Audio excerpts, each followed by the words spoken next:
आने वाले इस वीक में भी सोने की कीमतों में हमें दोबारा से इसी तरह जो कि पिछले वीक हमने देखा जिस तरह मार्केट रुकी हुई है, इसी तरह हम आने वाले वीक में भी देखेंगे। आपको बताएं सोना इस वक्त एक ही सतह पे रुका हुआ है, लेकिन क्या इसकी अगली चाल धमाकेदार हो सकती है? क्या दिसंबर में फेड शरह सूद में मजीद कमी कर सकता है? इससे सोना और चांदी दोनों की कीमतें उड़ान बढ़ेंगी या फिर डॉलर मजबूती इसकी चमक को मजीद मांद करेगा? और साथ ही हम ये भी आपको बताएंगे कि रॉबर्ट कियोसाकी जैसे बड़े सरमायाकार सोने और चांदी के बारे में क्या कह रहे हैं। दोस्तों वीडियो में आखिर तक बने रहें, वीडियो को आखिर तक जरूर देखें क्योंकि सोने और चांदी का पूरा खेल इस वीडियो में मैं आपको मुकम्मल आसान तरीके से बताऊंगा। गुज़श्ता हफ्ते सोना तकरीबन 4000 के आसपास घूमता रहा। आपको ये भी बता दें अमेरिका में हुकूमत की शटर डाउन की वजह से CPI और PPI और रिटेल सेल जैसे अदादोशुमार मौखर हो चुके हैं। अब सारी तवज्जो फेड रिजर्व पे मौजूद है। क्या दिसंबर में शरह सूद कम होगी या नहीं, ये एक बड़ा सवाल मार्केटों में है। इससे हर इन्वेस्टर परेशान है, इसलिए आपको बता दें कि एहतियात से बाइंग और सेलिंग करें। बताएं गुज़श्ता हफ्ते डॉलर की तेजी कुछ थमी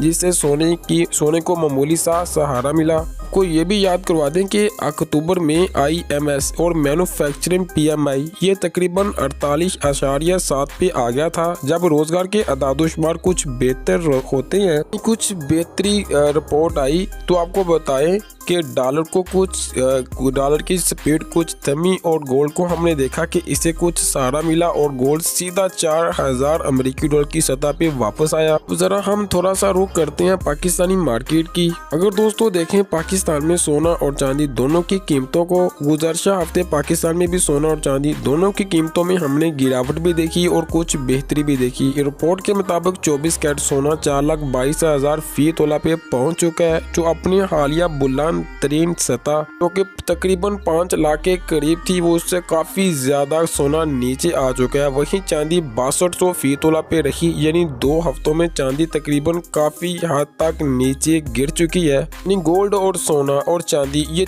दोनों की कीमतों में हमने कमी देखी। मकामी बाजार में डॉलर की सिमत और बैनुल अक़वामी रुझानात इन कीमतों पर गहरा असर डाल रहे हैं। अब आती है मशहूर जमाना, आपको बता दें रॉबर्ट कियोसाकी, इनके बयानात एक बार फिर सोशल मीडिया पे काफ़ी हलचल मचा रहे हैं। कियोसाकी ने एक्स पे एक बड़ा बयान दिया। उन्होंने कहा कि मैं सोना बेच नहीं रहा बल्कि खरीद रहा हूँ। मेरा सोने का हदफ 27,000 अमेरिकी डॉलर है। दोस्तों उन्होंने मजीद ये भी बताया कि 1971 में सोना खरीदना मैंने शुरू किया था जब नक्सन ने डॉलर को सोने से अलग किया। उनका मजीद कहना था कि अमेरिका की मालियाती पॉलिसी कृषि के कानून की खिलाफ वर्जी कर रही है। जब जाली पैसा निजाम में आता है तो असली गायब हो जाता है। दोस्तों उन्होंने मजीद चांदी के मतलब भी कहा कि 2026 तक चांदी बहुत ज्यादा ऊपर जा सकती है। वो खुद दो सालों से सोना और चांदी में काफ़ी सरमाया लगा रहे हैं। इन्होंने मजीद कहा कि अमेरिका अब तक का सबसे बड़ा कर्जदार मुल्क बन चुका है, इसलिए वो बार बार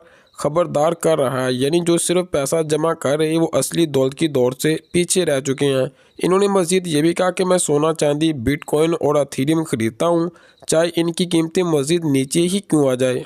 हमने आपको 2 माहिरीन की राय बताई।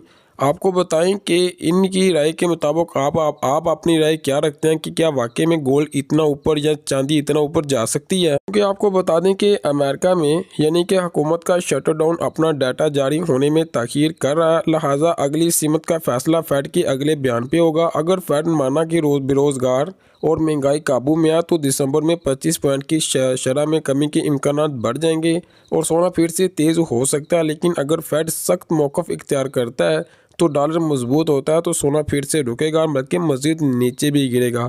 फिलहाल मार्केट में इस शरह सूद में कमी के इम्कानात 65% माना जा रहा है, इसलिए इस वक्त सोना रुकने और सोचने की पोजीशन में है। जैसे ही तजर्बाकार सरमायाकार गिरावट में अभी खरीद रहे हैं जबकि बाकी मार्केट में इंतज़ार में बैठे हुए हैं। यहाँ पे आपको एक बड़ी बात बता दें, पाकिस्तान में कीमतें कुछ नीचे आई हैं तो एक लंबे अरसे यानी कि लॉन्ग टर्म सरमायाकारों के लिए एक अच्छा मौका भी हो सकता है।